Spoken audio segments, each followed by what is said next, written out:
Hey, how did you guys sleep last night? Today we're talking about sleep and chapter 9, Habits of Healthy Sleep and the Depression Cure. You guys, we're almost done with the book. This is the last part of the therapeutic lifestyle changes, the last element to integrate into our lives. So, habits of healthy sleep. You guys, scientists used to not know why we even needed sleep. Like, what was the purpose of our bodies relaxing and resting? But hello, it's because it's so indispensable for our mental and our physical health. They've done a lot of studies, and finally, through scientific research, have discovered that. That's kind of funny to me that they had to scientifically discover that. But only during sleep does our body repair from the damage of the millions of cells we've had throughout the day. And it performs a daily tune-up, so things continue to run smoothly. Sleep is what keeps us firing on all cylinders. So today we're going to be talking about ways you can tell if you're not getting enough sleep, which are probably pretty obvious, and also 10 different ways you can reset your body and condition yourself for better sleep. So, memory and concentration wane. Sorry, I'm trying to talk so there's not so much glare on these glasses, but these are the consequences of not enough sleep. Memory and concentration wane. Mood turns irritable. I'm guilty of that one. Judgment grows poor. Reaction time slows. Coordination deteriorates. Energy dims, and immune function declines. In addition to that, even our physical body takes a toll. We can actually start feeling physical pain, and that's why depriving people of sleep has actually become a torture form in the Army. It says that in the U.S. Army Field Manual, it's described as a form of torture to neglect people from their sleep, to have people neglect their sleep. So sadly, depression and sleep disturbance go hand in hand. That's why it's in this chapter, it's in this book to talk about depression and why sleep is such a factor. So 4 out of 5 people suffer from some form of sleep disturbance that have depression. Anything we can do to improve our sleep can help combat depression, and that's what all the things we've talked about up to this point over the last several weeks that I've been having book chats are exercising, bright light exposure through the day, our omega-3 supplements, anti-ruminating activities. All these things slam the brakes on our brain stress response and actually help us to improve our sleep quality and the quantity of our sleep. So when we wonder, how much sleep do I actually need? It varies. It does vary for people, but most average adults need 8 hours of sleep. But interestingly enough, according to studies in America, the average is only 6.7 hours of sleep each night. And so we are definitely being deprived of our sleep. We're not getting the sleep that our bodies need. So what Dr. Ilardi likes to do for his patients that are trying to improve their depression and manage naturally is to have them commit to 2 weeks of sleep for 8 hours. Do your best to sleep for 8 hours, 2 weeks in a row. See how your mental functions improve, how your mood improves, the ability to get things done throughout the day, how all that improves with a solid 8 hours. So I'm curious how many of you get 8 hours of sleep, or are you one of the ones that gets less, or do you get more? So drop in the comments. I'd love to hear about how much sleep you get. Sleep is definitely needs to be a priority in the battle of depression. And oftentimes it's not high on the priority list, but it needs to be. So there's habits of healthy sleep that we'll touch on. There's types of insomnia, actually. There's 3 different types of insomnia. Terminal insomnia is when you wake up too early and you can't fall back in sleep. Middle insomnia is marked by frequent wakings throughout the night that are fairly widespread, and then the final one is onset insomnia, and that's when you actually have troubles falling asleep when you get in bed. So there are 10 healthy habits of sleep that if you start implementing these in your body and condition your body to sleep, we're going to see improvements, which is awesome. And as I was reading over these, I was like, oh, definitely, this is true stuff. Sometimes it's hard, but it makes so much sense that our body needs to be conditioned for things. We have, when you are training a dog and you ring the bell and the dog knows that bell means a certain thing, like our bodies are also conditioned and trained for certain like triggers and responses. And so when we see our bed, our response should be, it's time to sleep. Our bodies and minds should start shutting down. But that doesn't always happen, especially when people suffer from insomnia. So there are ways we can condition our bodies. And the first one is to use the bed only for sleeping. So you can condition your body to fall asleep in bed and stay asleep the majority of the time in your bed when you use your bed for sleeping. So he gives us some hints. And my husband has actually done this, and it's been helpful for him. Sometimes when he can't sleep at night, he'll just lie there, but he's realized that it's more effective if he gets up and leaves the bedroom and does something out of the room until he gets drowsy again. So his tips are, anytime you've been awake for 15 minutes, get up, leave the bedroom, and don't come back until you're drowsy. Avoid getting into bed if you aren't already drowsy, and anything you do to increase your drowsiness should be done somewhere other than the bedroom. The point is to associate the bedroom and your bedtime with your bed, with sleep.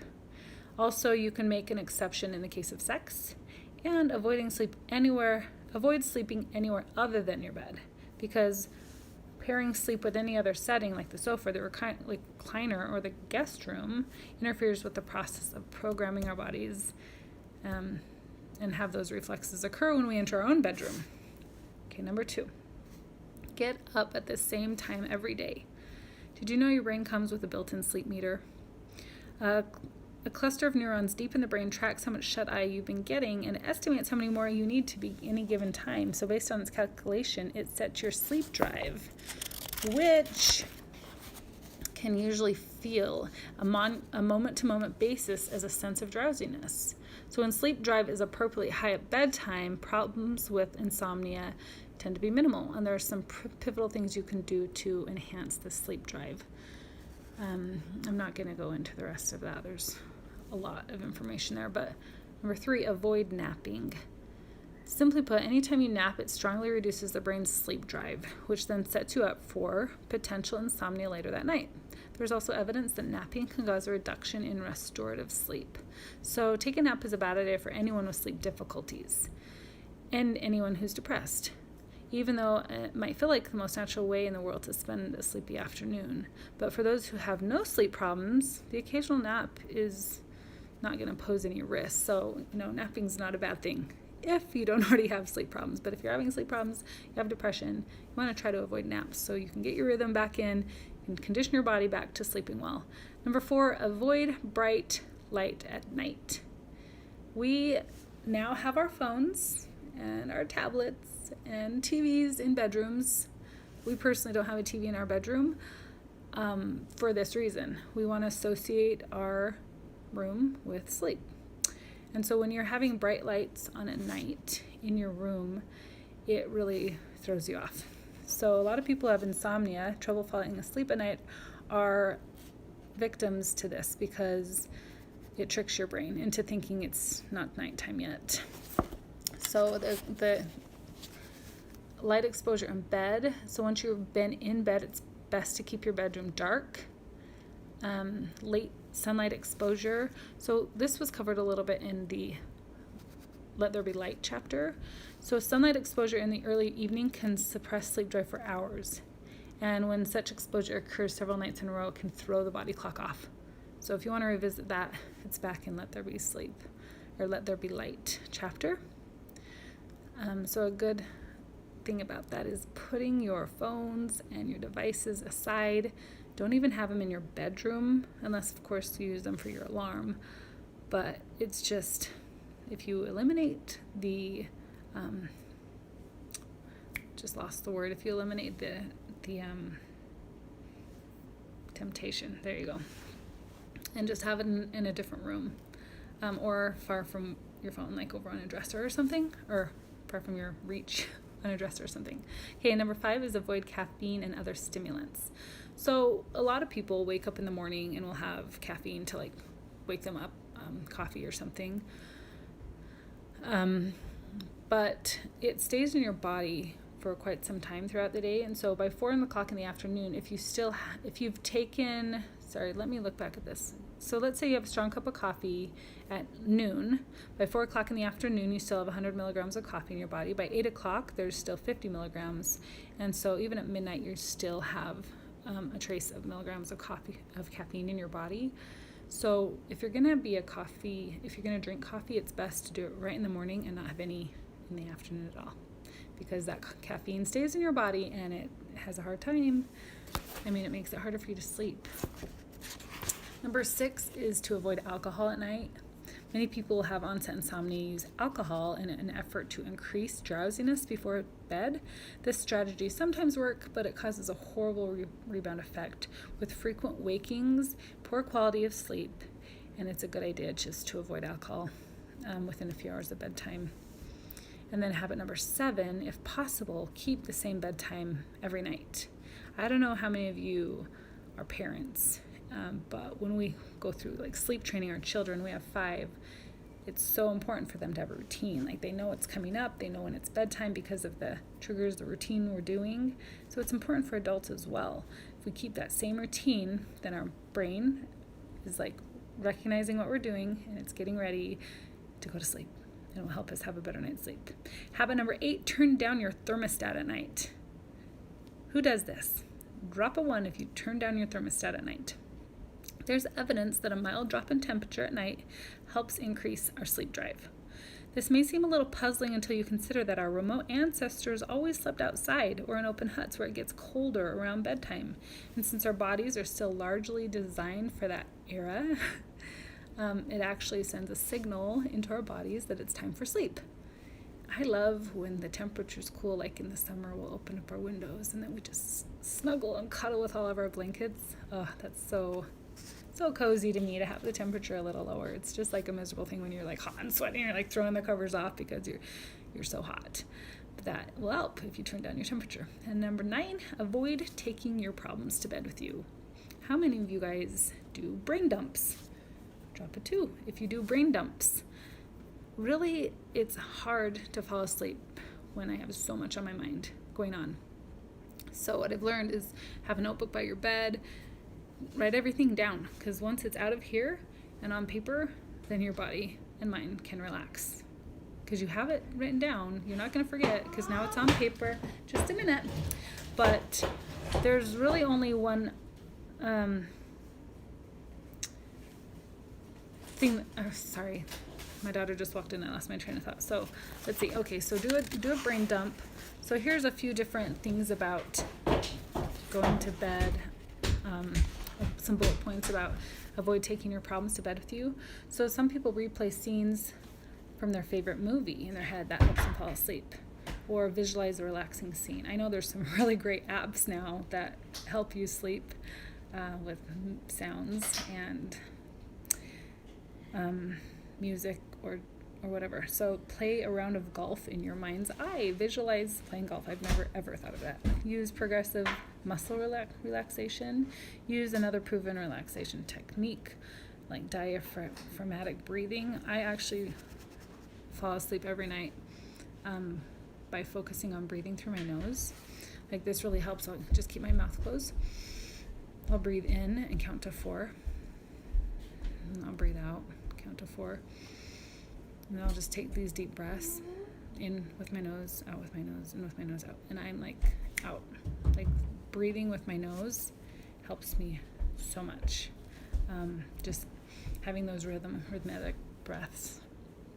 So if you have a lot on your mind, you can talk things through with a trusted confidant. You can write down your ruminated thoughts and fill your mind right before you go to bed with positive thoughts and images. So I know a lot of people that actually speak positive affirmations before bed. They speak them right when they wake up in the morning to get their day off right, and then they speak them right when they go to bed to end their day right. And then the last one, habit 10, is don't try to fall asleep. Sleep is a paradoxical state. So the harder you try, the more elusive it becomes. So sleep can never be stalked and caught like some wild animal when you hunt it with intense focus effort. Instead, it will appear unbidden, sneaking up on you gently after you fully let go of the struggle. So don't try to fall asleep. Relax. Use those breathing techniques. And if you can't fall asleep within 15 minutes, get up, go read, watch a DVD, anything that's going to help you. And I guess we don't really have DVDs anymore, do we? When this book was written. Watch something that will help you become drowsy in a different room away from your bedroom. So just to kind of wrap it up, there is a problem with hypersomnia with people that have depression, like oversleeping. So many people can actually sleep too much and they never feel rested. And this is hypersomnia. And fortunately, as we've seen with all these elements of therapeutic lifestyle changes, once you start including them and implementing them in your life, that is most likely going to improve. Like your sleep's going to improve with all these areas and you're not going to be oversleeping. But there are people that actually have, well, this is not uncommon, but sleep problems, like real medical problems like sleep apnea or chronic pain. Even when we get colds and sicknesses like that, it's really just harder to sleep. And so if you've tried all of these things and you've implemented the habits that Dr. Ilardi talks about, the 6 steps, and you're still struggling, see your doctor. Maybe there's something underlying that is a reason you can't sleep, because our bodies are designed to sleep. Like, we should be able to sleep. So if you're having a problem sleeping, there might be other reasons that you can't fall asleep if you've implemented all these and tried to get them all in. So 10 healthy habits of sleep. Try implementing them if you're having problems. Drop where you're coming in from.